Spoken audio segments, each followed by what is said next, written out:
can't see me, we're down near the lake end. The first plots that we're going to be working on are the 2 plough plots. So if you're at the marquee side or the top side of the field, you can make your way down to the bottom corner at the moment.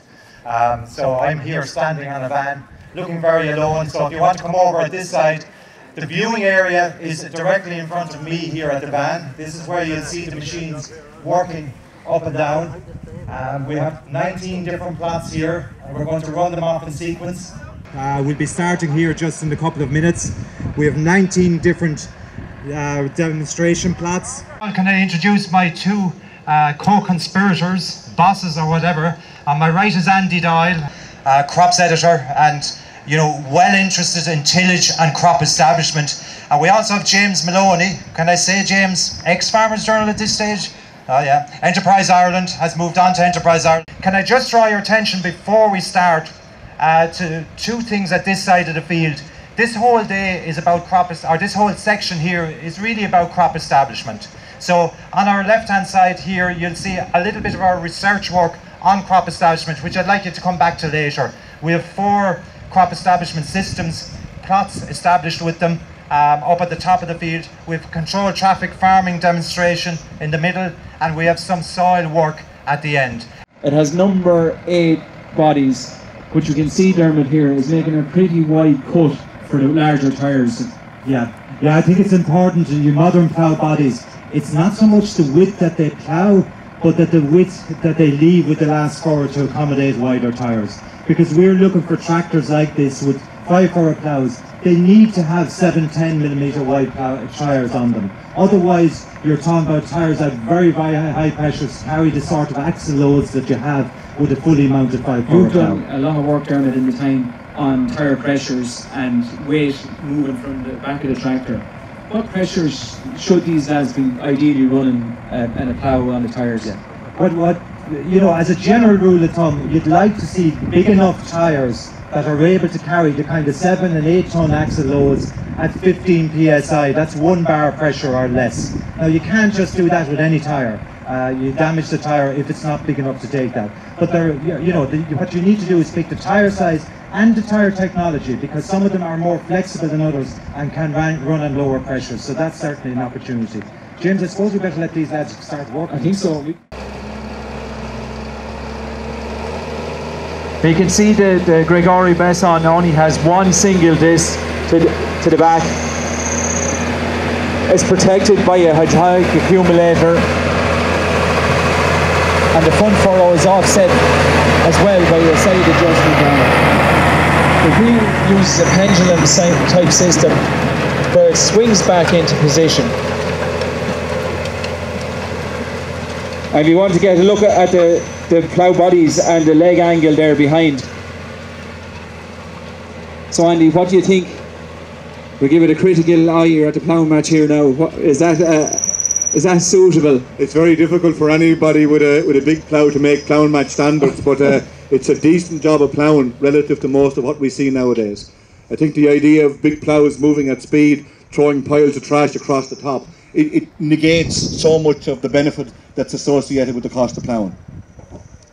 He's an 8 or a 9 out of 10 for the job he can do. Very good. We don't see too much trash. We see a little bit of old trash down under the furrow. This one is on grass stow as well, so it's fairly short, fairly easy to get through. And the soil type as well, James, on the surface, it's an unusual soil type, but it's relatively light textured and very, very easy work.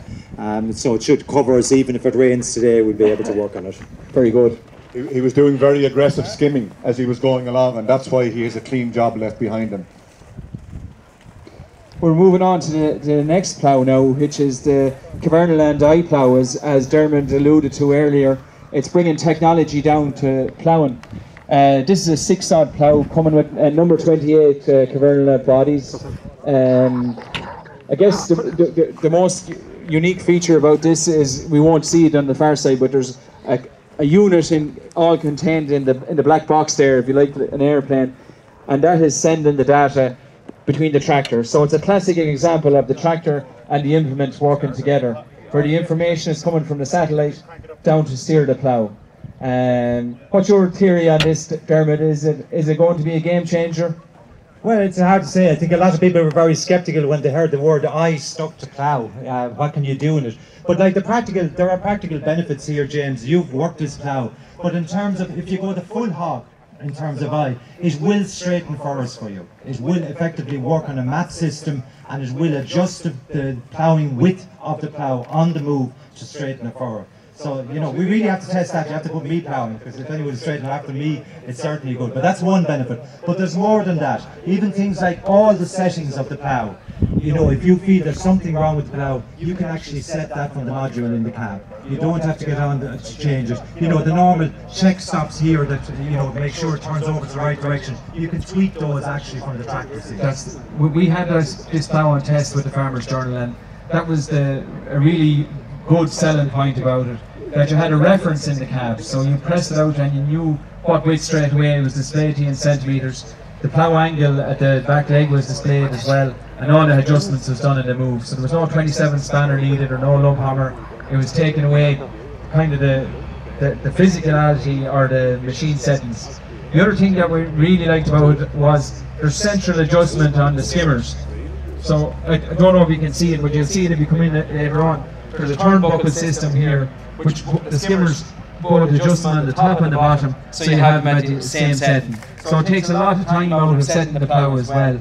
And the other point here is that this new headstock can be dropped back, and it throws more like a trailer. If anyone had a plough on working on the combi wheel, you kind of get this sweep. And this eliminates that because it has a steering system on the front of it as well, and you don't have to take the coupling off. It comes back into position and slots away. So again, there's a few little novel features on that plough versus the standard plough. Cost-wise, it's probably going to add about 4,000 or 5,000 to you on the specification to go with the iPlough spec. It all depends how much you're into your tech, Andy, doesn't it?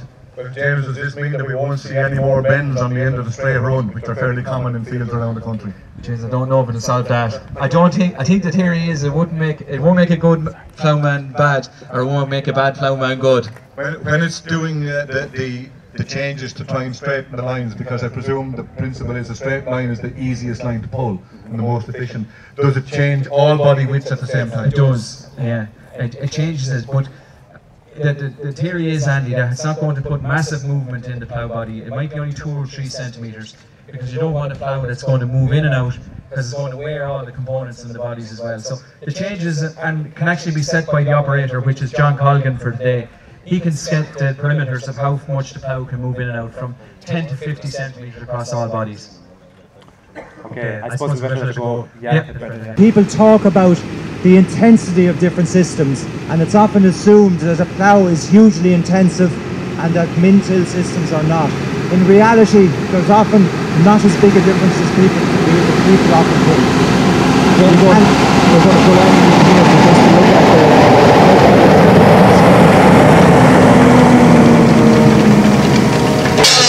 Or whether that's coming in directly off the skims or just coming behind them.